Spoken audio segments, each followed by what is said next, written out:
Boa tarde, meus amigos. Aqui estamos chegando mais uma vez para mais um momento de estudo, mais um momento de reflexões do Evangelho de Jesus à luz da doutrina espírita. E por isso agradecemos a Deus, agradecemos a este Pai de infinita bondade e amor pela dádiva da vida. Agradecemos a Jesus de Nazaré por esses belíssimos ensinamentos que ele nos deixou. Agradecemos aos espíritos amigos, estes companheiros que nós os denominamos como anjos de guarda. Agradecemos pelo amparo, pela proteção, pela assistência em todos os momentos da nossa jornada.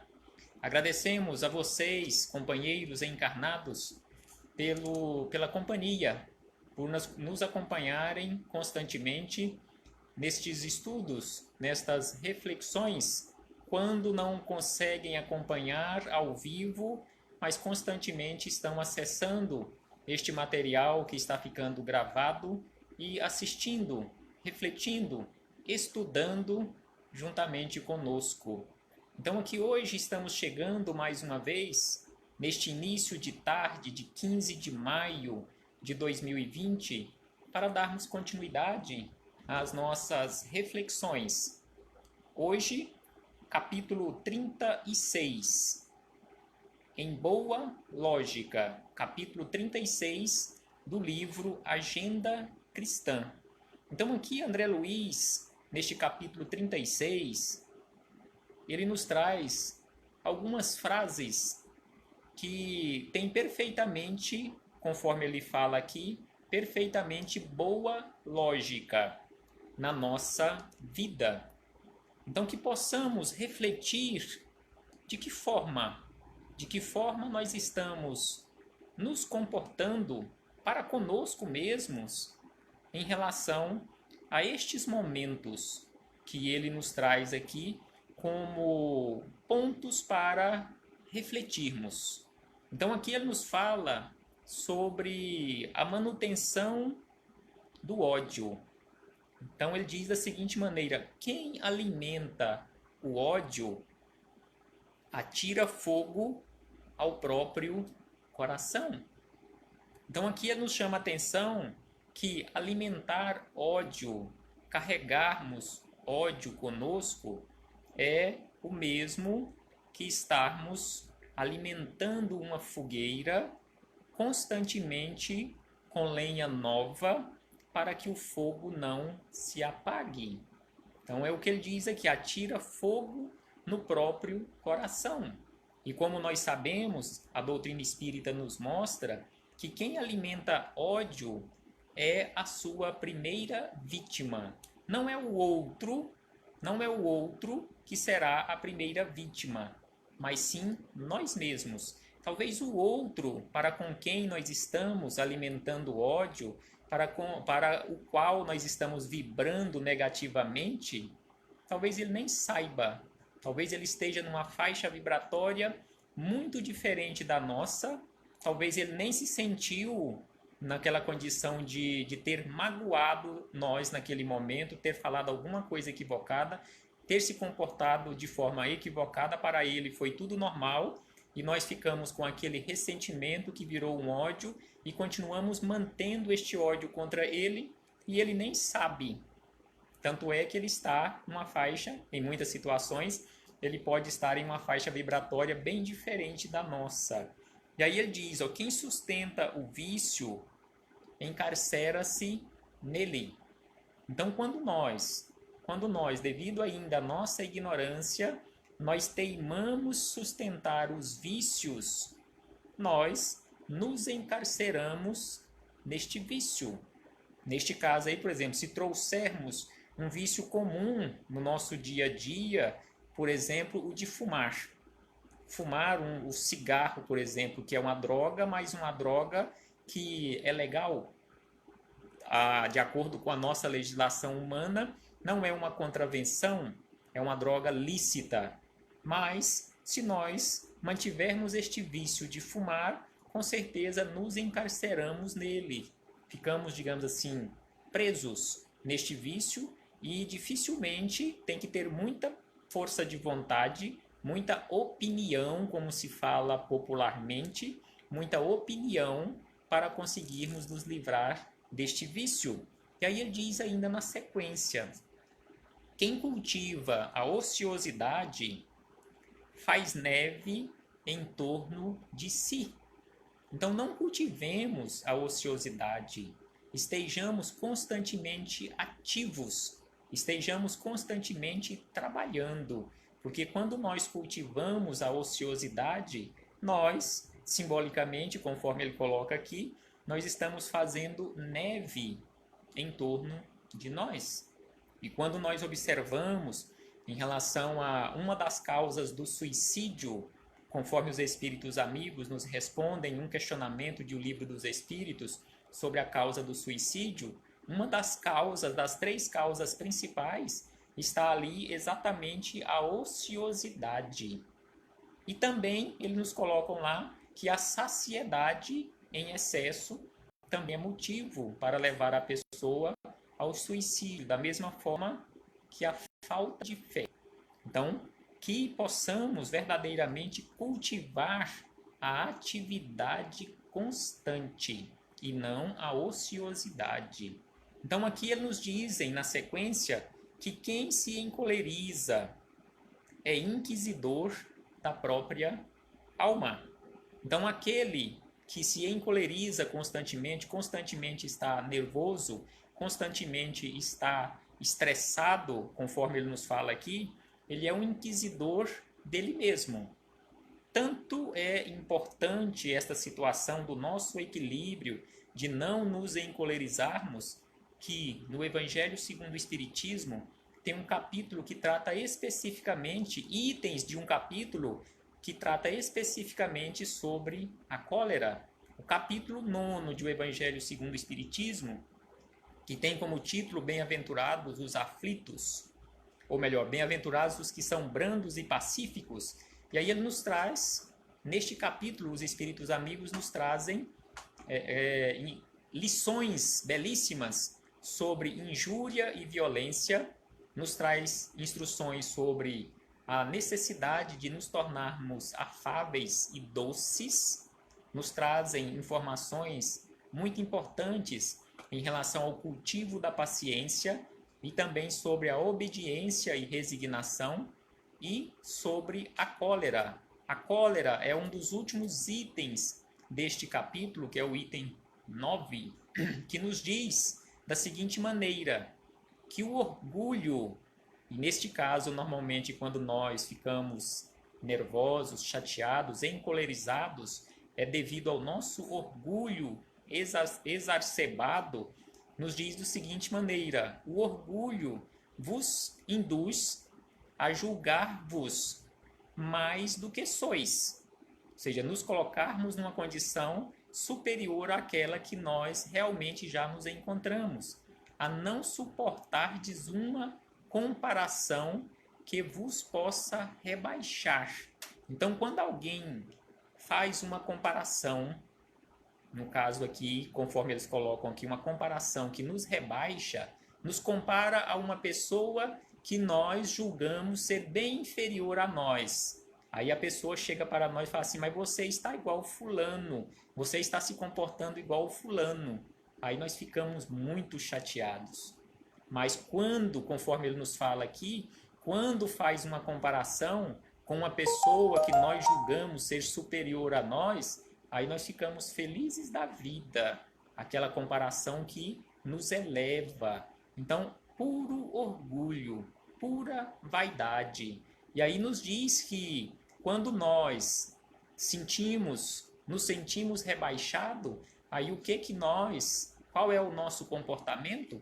Nos entregamos à cólera. E aí ele diz na sequência, pesquisai a origem desses acessos de demência. Então aqui eles usam o termo para a cólera como acesso de demência. Ficamos dementados naquele momento. E aí ele diz que demência passageira que vos fazem assemelhar ao bruto. Nós descemos à condição de brutalidade dos animais irracionais, fazendo-vos perder o sangue frio e a razão.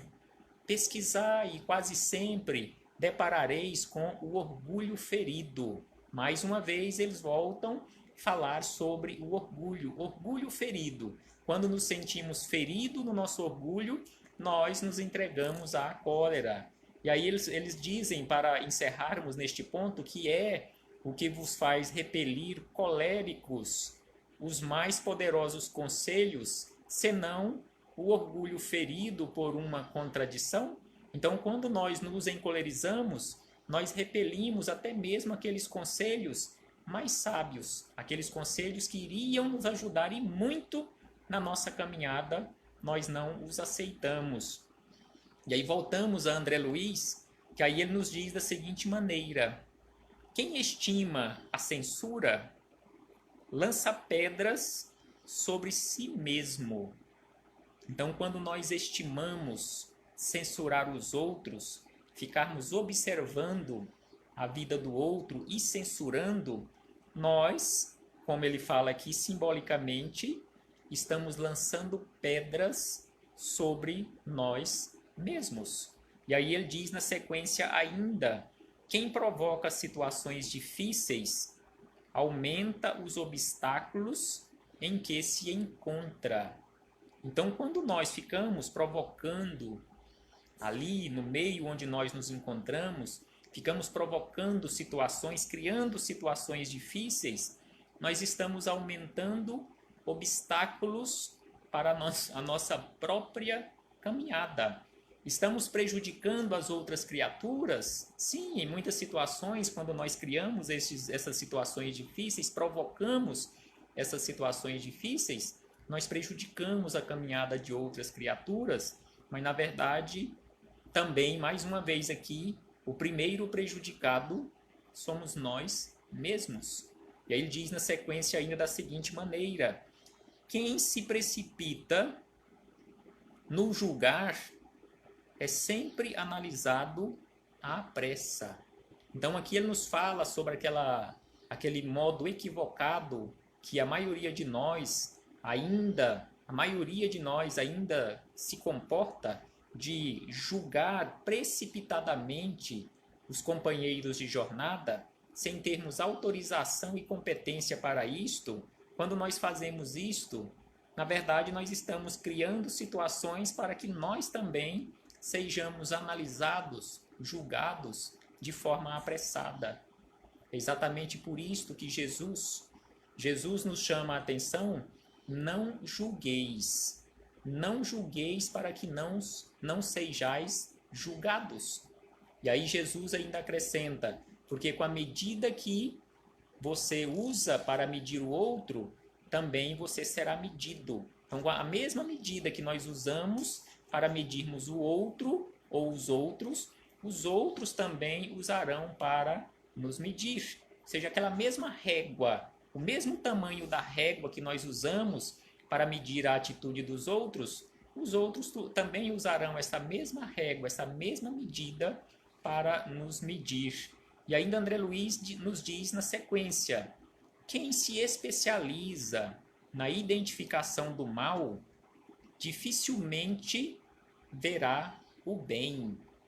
Então, que possamos nos tornar especialistas não na identificação do mal, que possamos nos tornar urgentemente, em especial nestes momentos pelos quais nós estamos passando de grandes dificuldades, de imensa tempestade, de imensos tumultos na nossa vida, que possamos nos especializar urgentemente na identificação do bem.